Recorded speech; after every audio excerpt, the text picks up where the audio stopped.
That's correct. Thank you very much. I agree with this gentleman fully. Um, uh, my talk is probably not going to be as technical as majority of the talks that we'll see today, but I think in the grand scheme of things, it's I just got a blue screen on my Windows. Can you imagine that? Yeah, it's not that difficult not to imagine. I had a different nightmares last night, but it wasn't about that. Well, let's see how it goes.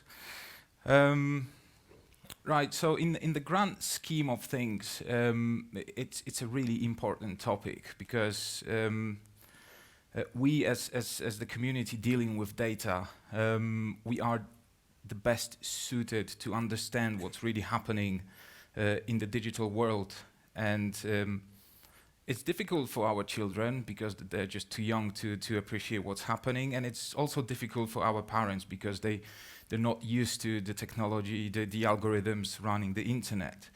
But I think it's our responsibility to keep talking about this stuff and raising the awareness of how things are being used online, that the free services are not really free. Somebody's always on the other side of the screen of the server, taking advantage, making money of the stuff that we do online. And I'm going to kick off with something that I think we'll all agree with, that we basically today, we live online. Majority of the knowledge that we search for is online. Um, we describe ourselves online. The majority of information that we leave about ourselves is online by liking things, by taking part in discussions. Dating sites are on the humongous rise right now. Facebook releasing their service recently is a good example. So we like music types, we like sports, we kind of join meetings online, and only after that we maybe escape the bubble and go into the real world. And having said that, when we look into the statistics, majority of this stuff really happens in so-called three digital republics. And these republics are Facebook, together with their services, which is WhatsApp, which is Instagram and Messenger. We've got Google and YouTube, and we've got Twitter. Let me give it a try.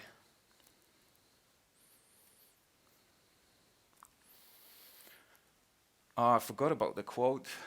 It's a good one, so I'll describe it. So apparently Abraham Lincoln said this some time ago. You can fool all the people some of the time, but some of the people all the time, but you cannot fool all the people all the time. And that was back in the 1800s. But as we move towards modern time, I think we could rephrase this as follows.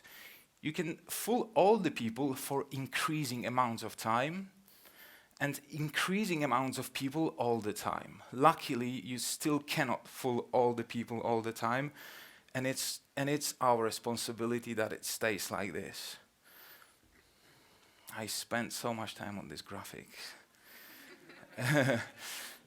So when it comes to the popularity of the services, on this chart we see how the popularity of Facebook has been going up since the inception.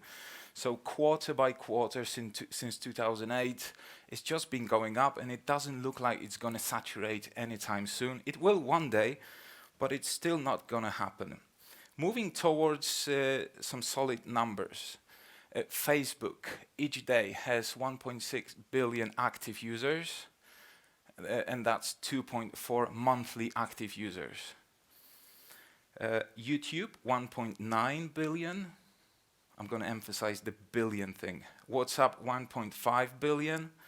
Instagram, 1 billion active monthly users. And number 5, just substituting the WhatsApp, is Twitter with, say, only 300 million.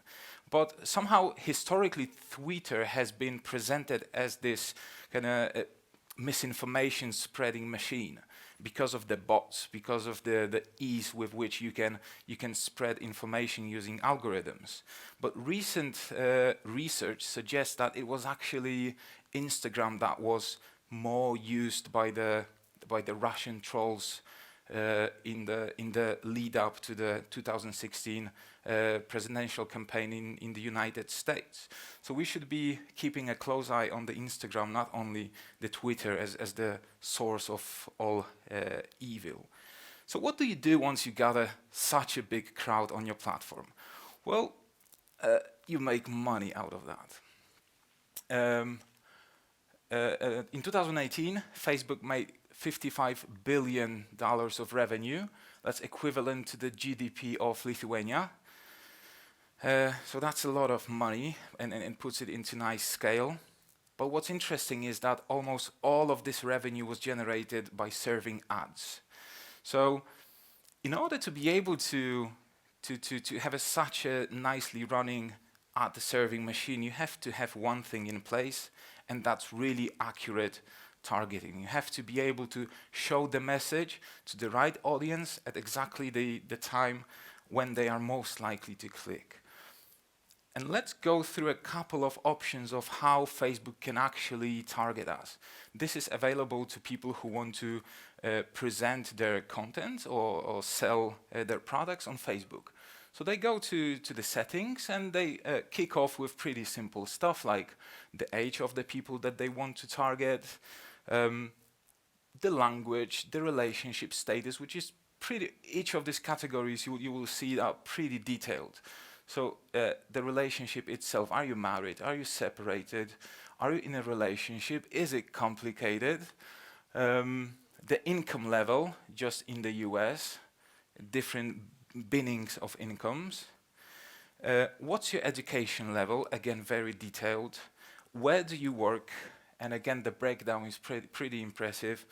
For example, if you work in management or military, IT or production. Whether you're expecting a kid or you have kids that are teenagers, preteens, and so on. Let's move on. What are your political views? That's very important. What are the life events that you're about to encounter? So birthdays, anniversaries, or maybe you recently moved away from your family or you started a new job. There's always a product for a different group of people. Next, onto the stuff that we like, all the pages that we like divided into different categories. So what kind of businesses and industries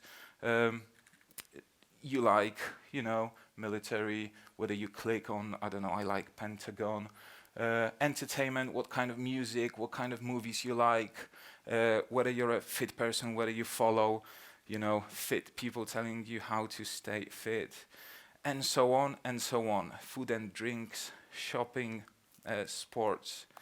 How do you connect with Facebook? Whether you use mobile phone, if so, what's the operating system? How much time you spend on the website? What are your digital activities? If you like playing your games, I have to drink some water because the list just goes on and on and on. The purpose is not to go through every single one, but to kind of appreciate what's happening. So most of the people in the world think about Facebook as this great social media platform, and that's correct. But to me, and I think to us, it should be more portrayed as the largest database on Earth. And what's interesting, just like the TNT, the explosive material, which was initially invented as a dye just to change color of materials, the social media were not invented to spread misinformation, to influence the public discourse. But some of the properties, it turned out perfect to do just that. And one of the recent examples I want to share with you, anyone from the United Kingdom? Whew. Okay. Brexit. Has anyone seen the movie Brexit? I think it aired last year. A couple of people.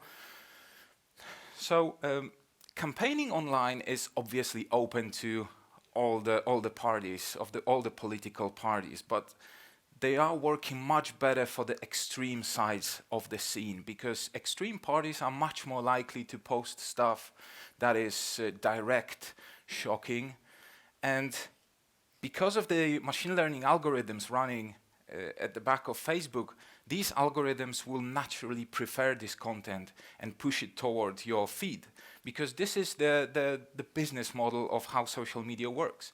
They have to keep you on the platform for as long as possible, because that increases the chances of you clicking on the ad.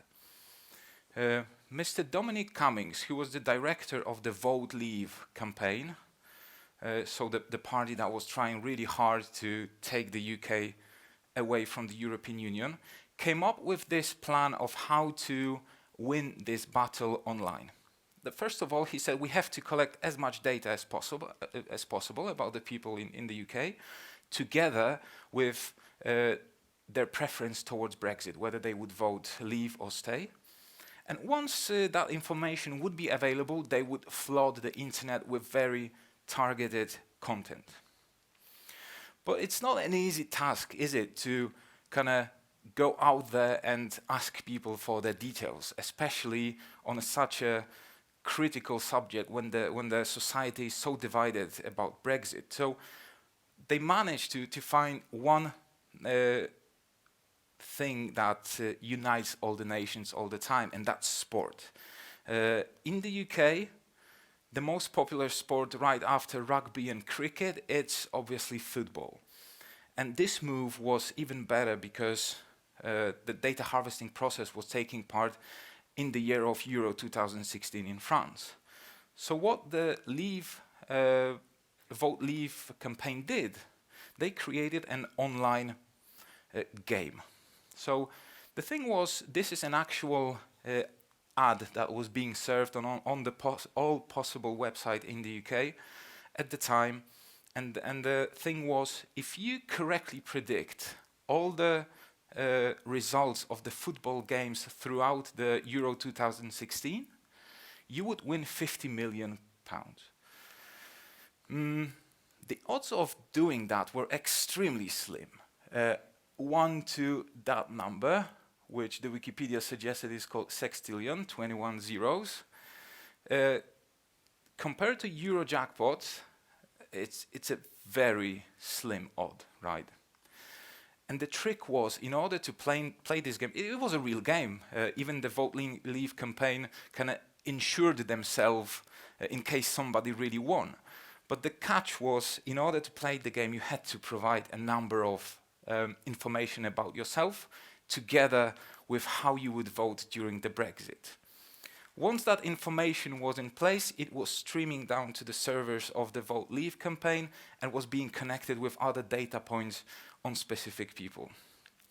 Okay, so that went fine. They collected huge amounts of data, but how do you go about targeting people once you get that data?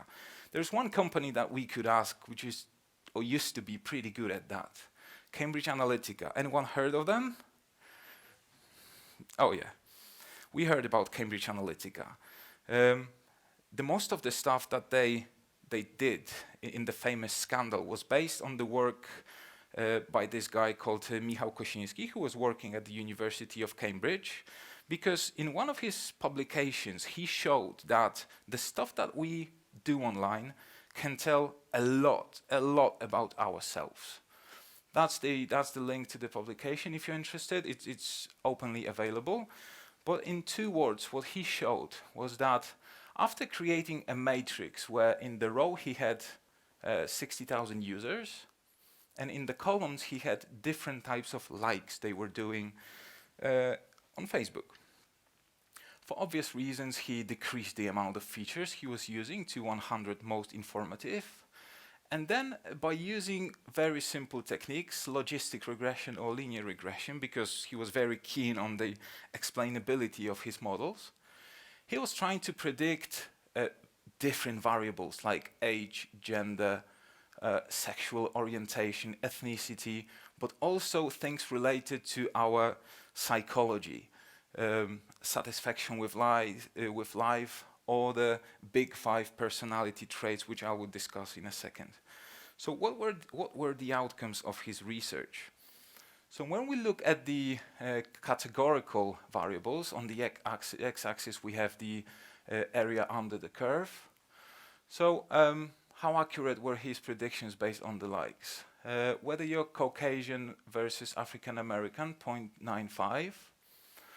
Whether you're gay or lesbian, pretty strong as well. Gender and other things maybe not as obvious, but still, whether the person was using drugs, drinking alcohol. Similar story with numerical variables, the age. So right now we're dealing with numerical, so we've got the correlation coefficient. Pretty good prediction of the age, all based on the likes on the Facebook. And these are some of the parameters that describe your personality.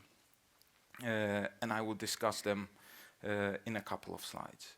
One other thing I wanted to show you, which I found really interesting, was what are the Facebook pages that were most descriptive of different categories. So when he was trying to predict the gender, the strongest message was sent when the person was liked on Facebook. For example, proud to be a mom, kind of obvious. Wet seal. Anyone knows what a wet seal is? Yeah, I'll be quiet. I don't want to check that. On the male side, Bruce Lee, StarCraft, Band of Brothers, easy. We could do it ourselves. Moving to the IQ, so that if you clicked the stuff on the right-hand side, you were likely to have high IQ. Lord of the Rings, Mozart, The Godfather, curly fries.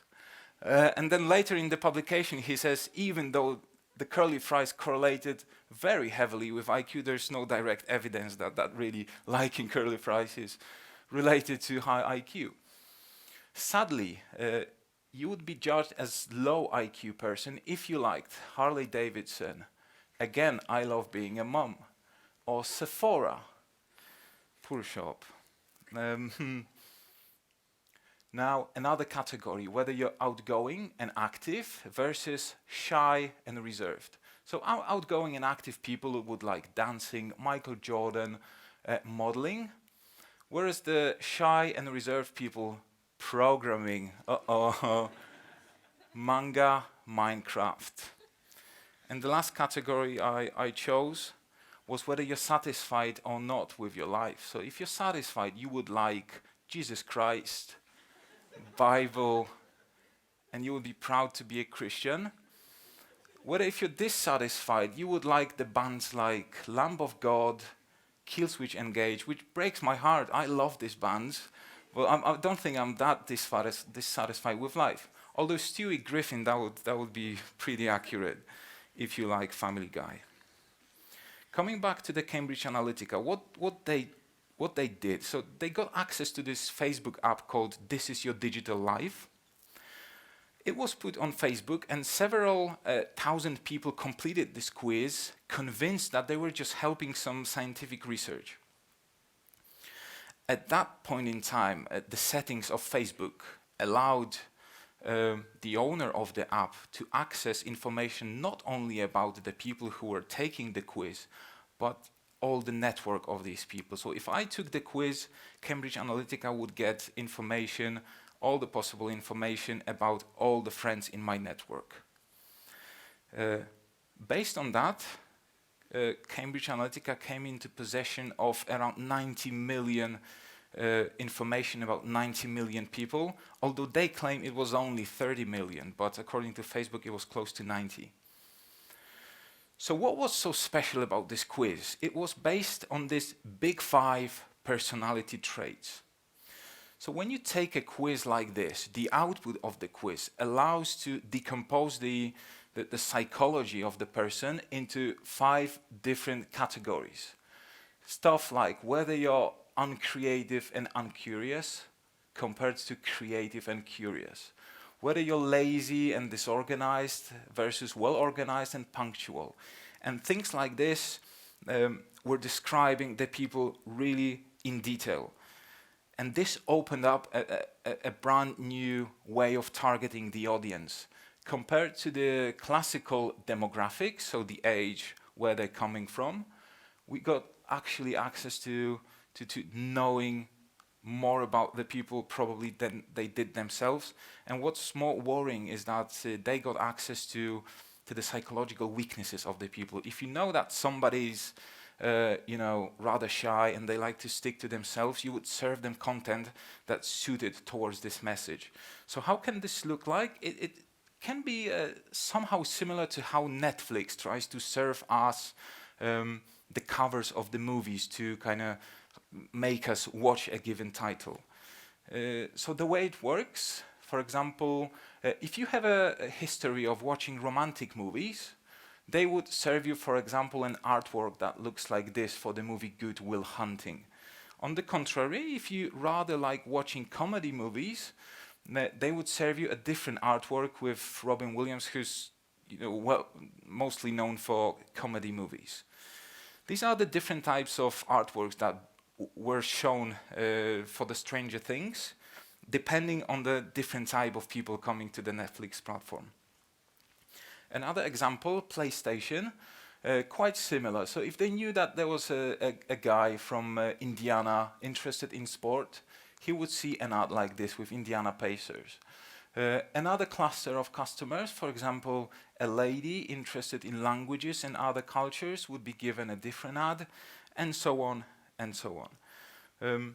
Based on this big 5 personality models, you could be serving different types of ads aimed at specific psychological model of a person. If somebody scored high in extroversion, so they like to go out, they like to be around other people, these yoga classes would be presented, the person surrounded by other people, sending the message, get the look that everyone else wants.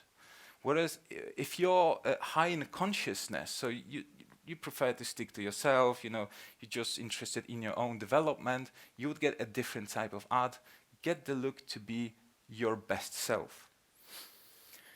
This quiz is openly available to everyone. Just before the conference, I went to this website hosted by the University of Cambridge, and I did the test myself. It's only like 20 or 30 questions, pretty quick. So it turns out I scored high in consciousness, so hardworking and punctual. That's correct. And very low in agreeableness, that I'm rather suspicious and critical. Well, I would tend to disagree with this, but I think that's correct as well.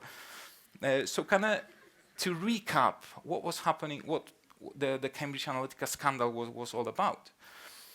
They paid between $3 to $4 dollars to take the quiz. They got 27,000 people to complete the quiz, and they got the labels out of that, the 5 categories, and they got access to all the likes, which were the features for the model. And then because of the Facebook policy that I mentioned, they got access to these almost 90 million likes of other people. And so when they kind of joined these two things together, they were capable of predicting the psychological traits of these people. So how did it work in detail for the Brexit case? So if you scored high in consciousness, so you like your tradition, you're more about yourself, these are actual ads from the website in the UK, websites. The European Union wants to kill our cuppa, so they want to take away our tea. Learn more by clicking here, and they were taken directly to the website of the Vote Leave campaign. Throughout the campaign in the UK, there were a number of buses like this, just driving across the street with the message, we send the EU £350 million a week, let's fund our NHS instead. After the Brexit, it turned out that it was a complete pile of crap. It just was a lie, they admitted it, but it worked on the kind of subconsciousness and the consciousness as well. And a similar ad that was being served for people with high agreeableness, so people caring about others and with high empathy levels. Similar message, we send this amount of money to the EU, that's enough to build a new hospital every 7 days. If you would like that, click here to help the NHS. Similar for people who care about animals, so again, agreeableness, kind people. The EU blocks our ability to speak out and protect polar bears. Click here to help. And again, after clicking, they would go directly to the website of the Vote Leave campaign. And I think my favorite, if you scored high with introversion, so you're not extrovert, you like to stick to yourself, you don't like crowds, you would see an ad like this. Turkey has a population of 76 million people. Turkey is joining the EU. Is it a good idea? And this entire nation kind of invading United Kingdom. Again, this was a plain lie. The EU wasn't planning to join the EU at that time. Well, maybe they were planning. There were no plans of allowing them to the EU, and they were definitely not planning to kind of have this big trip throughout Europe. I couldn't resist to put this slide up. If you go to this website, you can read a long story about it. But that's a good map that shows how Donald Trump and some other wealthy and very influential Americans were tied to people who were trying to get UK out of the EU, and how the Cambridge Analytica and kind of a different company, Aggregate IQ, were involved in the entire procedure. And just to finish off, has anyone read this book, Autobiography by Edward Snowden? One person, I think. It's a great book. It reads like a thriller. I think it was co-authored by Stephen King at some point. I don't know if you would agree. Did you like it? Yeah, it's amazing. I don't get any money if you buy that. But it's one of the things, just to kind of step out and get the bigger picture about how we're being watched and kind of surveilled, if you know what I mean. This is an actual slide that was leaked by Edward Snowden during his big action a couple of years ago. One of the many programs run by the National Security Agency in the United States, which is still running to some extent, was called PRISM.